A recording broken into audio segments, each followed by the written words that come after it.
नमस्कार, मैं खुशी और आप देख रहे हैं एसपी न्यूज। आइए नजर डालते हैं आज की बड़ी खबर पर। यूक्रेन के संग जंग खत्म होने के बढ़े आसार। पीएम मोदी का दूत बनकर रूस के एनएसए से मिले अजीत डोभाल।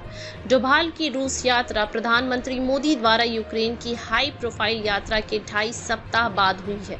जेलेंस्की के साथ अपनी बैठक में पीएम मोदी ने कहा था कि यूक्रेन और रूस को बिना समय बर्बाद किए साथ बैठकर चल रहे युद्ध को समाप्त करना चाहिए। राष्ट्रीय सुरक्षा सलाहकार अजीत डोभाल प्रधानमंत्री नरेंद्र मोदी का दूत बनकर रूसी एनएसए सर्गेई शोइगु से सेंट पीटर्सबर्ग में मिले। इस दौरान दोनों ने यूक्रेन के साथ चल रहे युद्ध का समाधान ढूंढने पर मंथन किया। एनएसए डोभाल ने रूस को भारत की संभावित भूमिका के बारे में भी बताया।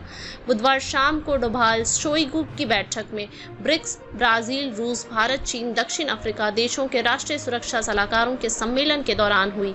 इससे पहले 23 अगस्त को कीव में हुई यूक्रेन के राष्ट्रपति वोलोदिमीर जेलेंस्की के साथ प्रधानमंत्री नरेंद्र मोदी की बैठक को लेकर भी दोनों एनएसए के बीच चर्चा हुई। रूस स्थित भारतीय दूतावास ने डोभाल और शोइगु के बीच वार्ता पर कहा।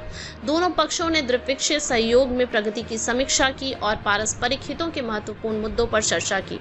प्रधानमंत्री ने कहा कि भारत युद्ध की शुरुआत से ही शांति के पक्ष में रहा है और वह इस संकट के शांतिपूर्ण समाधान के लिए व्यक्तिगत रूप से भी योगदान देना चाहेंगे। पीएम मोदी यूक्रेन में करीब 9 घंटे रहे।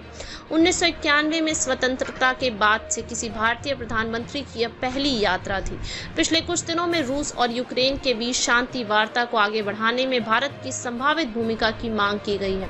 भारत के दोनों देशों के साथ अच्छे संबंध हैं। बीते शनिवार को इटली के प्रधानमंत्री जियोर्जिया मेलोनी ने जेलेंस्की के साथ अपनी वार्ता के बाद कहा कि भारत और चीन खींचतान वाले संघर्ष का समाधान खोजने में भूमिका निभा सकते हैं। रूसी राष्ट्रपति पुतिन ने भी हाल ही में भारत, ब्राजील और चीन को संभावित मध्यस्थों के रूप में नॉमिनेट किया। उन्होंने कहा, चीन, ब्राजील और भारत ऐसे देश हैं जिनके संपर्क में मैं लगातार बना हुआ हूं और मुझे कोई संदेह नहीं है कि इन देशों के नेता वास्तव में रुचि लेंगे और इस दिशा में मदद करेंगे।